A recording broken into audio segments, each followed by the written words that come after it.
Hello there and welcome to another Coffee with Colin, and thank you for joining me.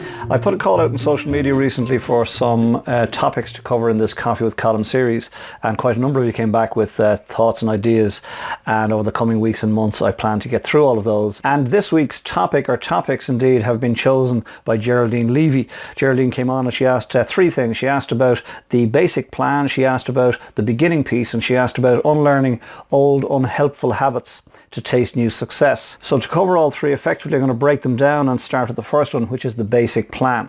Way back in 1989, Stephen Covey, in his wonderful book, The 7 Habits of Highly Effective People, spoke about habit number 2, which is begin with the end in mind. So the basic plan has got to start with the end in mind. We must begin with the end in mind. Roll forward to 2009, 20 years on, and Simon Sinek told us that it starts with why. Everything starts with why. And all of this builds on something that came out in the 1800s when a German philosopher, Friedrich Nietzsche, said that he who has a why can bear almost any how. So we must begin with the end in mind. We must have a why, and he who has a why can bear almost any how. You see, for things to change, things must change, and things won't change unless we change, and we'll only change if we've got a reason to change. So we're back to the same loop.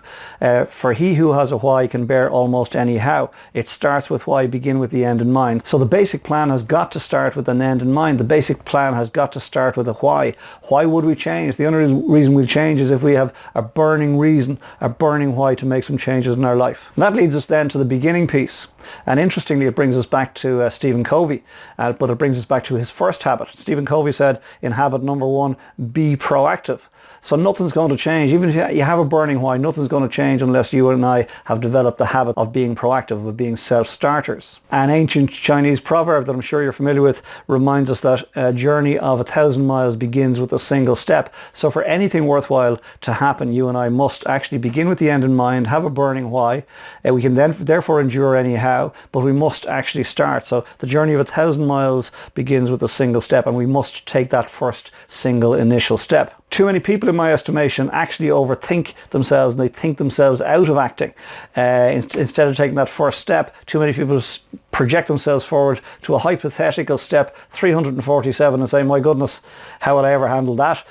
Not knowing if they'll ever get there in the first instance, and rather than taking a step in that direction, they decide, oh, step 347 is going to be a stumbling block, therefore I won't start at all. Nike said it best, just do it. You see, we're going to make a mess anyway. Doesn't matter what we start. Doesn't matter what the end in mind looks like. We're going to make a mess when we start, for sure. We're going to get something wrong, for sure. We're going to make mistakes, for sure. But that doesn't matter whether we start today or we start in a year's time, because whether we start today or start in a year's time, we're still going to make a mess, still going to make mistakes, still going to have to correct. But far better, in my estimation, to take Nike's phrase on and just do it, just start. Because if you start now, then a year from now, you'll be making educated adjustments to your plan rather than bricking it in fear of starting in the first instance. And that brings us neatly to unlearning old unhelpful habits to taste new success. Way back in the 1600s, the real history lesson today, way back in the 1600s, a fellow called John Dryden said that first we make our habits, and then our habits make us. First we make our habits, and then our habits make us. So the question about unlearning old unhelpful habits and learning new ones has great wisdom in it, because the reality is, wherever you and I are in our lives today, it's because of the habits that we've developed to date. Simple as, if we're healthy, we should look in the mirror. If we're unhealthy, we should look in the mirror. If we're rich, we should look in the mirror. If we're broke, I won't use the word poor, because broke is temporary and poor is a mindset. So if we're broke, we should look in the mirror.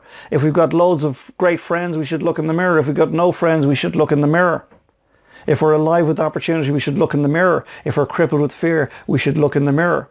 It's all to do with the habits that we've developed in our lives to date. So we have to unlearn old unhelpful habits and replace them with helpful habits if we want to succeed in any area of our life, whether that's our health, our finances, our business, our relationships, our spiritual walk, anything. We must unlearn old unhelpful habits and replace them with new helpful ones. We're back to John Dryden in the 1600s. First we make our habits, and then our habits make us. For things to change, things must change. Will it be easy? Probably not.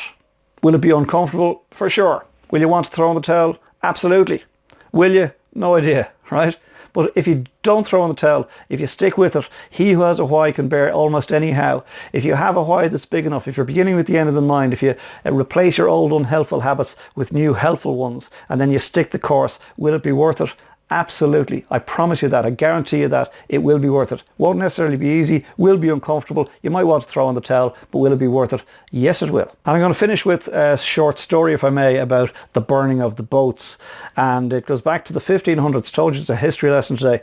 Back in 1519, a fella called Cortez, a Cuban general, he sailed to Mexico to capture the Yucatan riches. And when he got to the Yucatan shores in Mexico, he told his sailors and his soldiers to burn the boats on the beach. And they said, what do you mean burn the boats on the beach? How do we get back home? And he said, it's very simple. He said, we're going to burn the boats on the beach. We're going to go and capture the Yucatan people. We're going to take all their treasure and we're going to take their boats and get back home. What a great plan, right?